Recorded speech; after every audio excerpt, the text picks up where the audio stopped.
여러분 안녕하십니까? 오늘 방송은 러시아 흑해 함대가 흑해에서 사라졌다는 그런 내용의 방송입니다. 이 무슨 일이냐? 해군이 없는 우크라이나가 러시아 흑해 함대를 공격해서 흑해 함대에 막심한 피해를 입히고 있다. 이런 얘기입니다.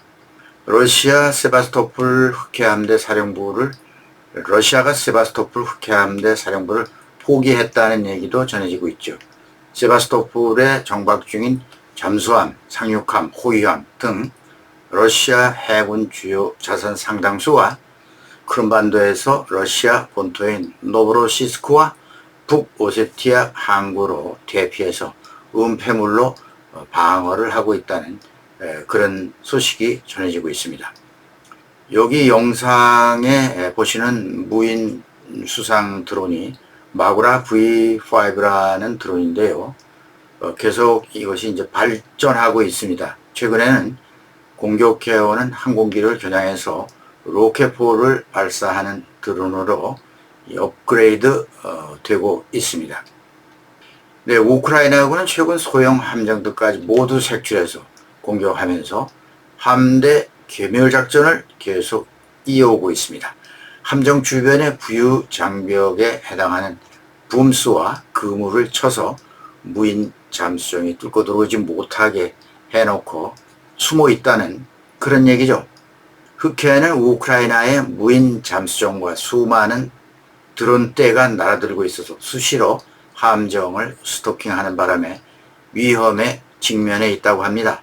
그래서 흑해 함대 본부가 있던 세바스토폴은 옛 모습을 잃고 비어있는 그런 상태나 마찬가지라고 합니다. 그리고 러시아 공군이 흑해 상공으로 날아오려고 시도를 합니다. 그러면 무인 드론이 장착한 로켓포 또는 정찰 드론에 의해서 즉각 원거리 미사일이 항공기를 타격하게 됩니다. 크림반도의 안에 대표적인 사키 비행장도 안전하지 않아서 위협을 받고 있는 그런 터라 맘 놓고 항공기를 계류시키지 못하는 상황이 벌어지고 있죠. 여러 번 우크라이나 드론에 의해서 공격을 받은 적이 있죠. 이 비행장도요. 따라서 이제는 흑해 바다는 전과 같이 러시아가 맘만 먹으면 언제 어디서나 자유롭게 항해할 수 있는 그런 바다가 아닙니다. 드론의 표적이 되고 있으니까요. 이렇게 러시아 해군 군함이 침몰하는 사태가 계속되면서 더 이상 손실을 막기 위해서 흑해 함대가 항구 밖으로 나가는 일이 벌어졌는데요. 이런 일은 러시아의 심리전에 있어서도 상당한 타격이 아닐 수가 없습니다. 1905년 러일 전쟁 때죠. 우리나라 동해의 스시마 해협에서 일본 연합 함대와 러시아 발트 함대가 해전을 벌인 적이 있습니다. 이때 러시아 해군이 스시마에서 전멸했죠. 이번 사태는 그때 이후에 러시아 해군이 이렇게 굴욕을 느낀 적은 없었다. 이런 말도 지금 유행하고 있습니다. 최근 아조우해 타칸로그만에서는 우크라이나 드론이 러시아 예인선과 바지선에 대한 드론 공격을 시도했다고 러시아 언론이 보도했습니다.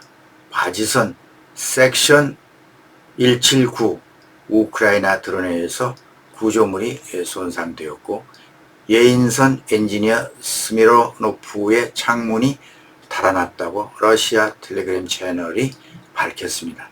타간로그만은 아조해의 북동부에 위치해 있는 가장 큰 만이죠. 여기에 드론이 날아들어서 러시아 바지선이 공격을 당했다는 그런 영상을 블로거 안톤 게라시첸코 이분이 러시아 텔레그램 채널을 이용해서 공개했습니다. 우크라이나는 폭탄을 드론으로 투하할 수 있도록 예를 들면 250파운드 나가는 113kg 정도 되는 폭탄인데요. 이 폭탄을 잘라내서 탄두를 축소화해서 우크라이나 드론인 바바야가라는 드론에 매달아서 투하하는 그런 이 무기를 개량하는 작업이 이루어지고 있습니다. 성능은 그대로죠. 간단히 개조한 그런 무기인데요. 가성비가 아주 높은 그런 아이디어 무기라 이렇게 볼 수 있습니다. 지난달 30일에 크림반도 서쪽에 부즈카만에 러시아 해군 기지가 있습니다. 여기에 대대적인 해상 드론 공격을 감행했죠. 여기에 KS-701 투네츠 순찰정 2척이 파괴됐고요. 또 다른 2척을 파손시키는 전과를 올렸는데요. 투네츠 순찰정은 군수품 수송에도 사용되는 그런 함정이기 때문에 타깃이 됐었습니다. 러시아는 이 우크라이나군 무인 해상 드론을 잡기 위해 전투기와 헬기를 출격시키지 않을 수 없죠. 그래서 이 전투 교환비로 따지면 월등한 성과를 우크라이나가 거뒀다는 그런 얘기입니다. 우크라이나 해상 드론 공격을 막기 위해서 그 비싼 항공기를 32차례나 걸쳐서 전투기와 헬기를 출격시켜야 하는데요. 여기에 드는 비용이 엄청나다는 겁니다.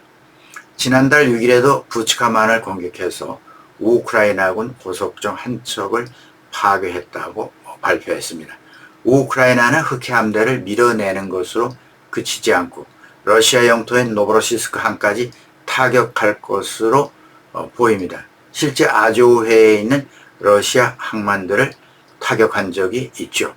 이렇게 인명피해를 줄일 수 있으며 저렴한 드론과 무인 해상 드론으로 어디든지 공격을 할 것으로 보입니다.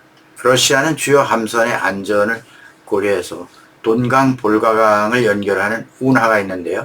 여기로 카스피해로 멀찌감치 이 함선을 피신시키려는 계획을 세운다는 정보도 전해지고 있는데요.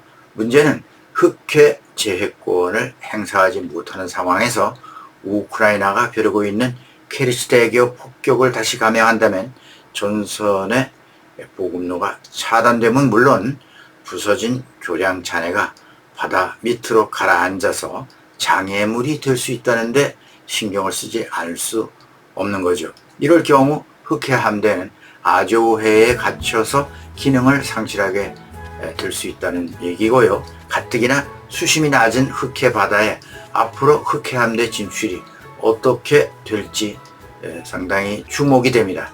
네, 여러분께서는 어떻게 생각하시는지요? 네, 오늘은 여기까지 하겠습니다. 여러분 감사합니다.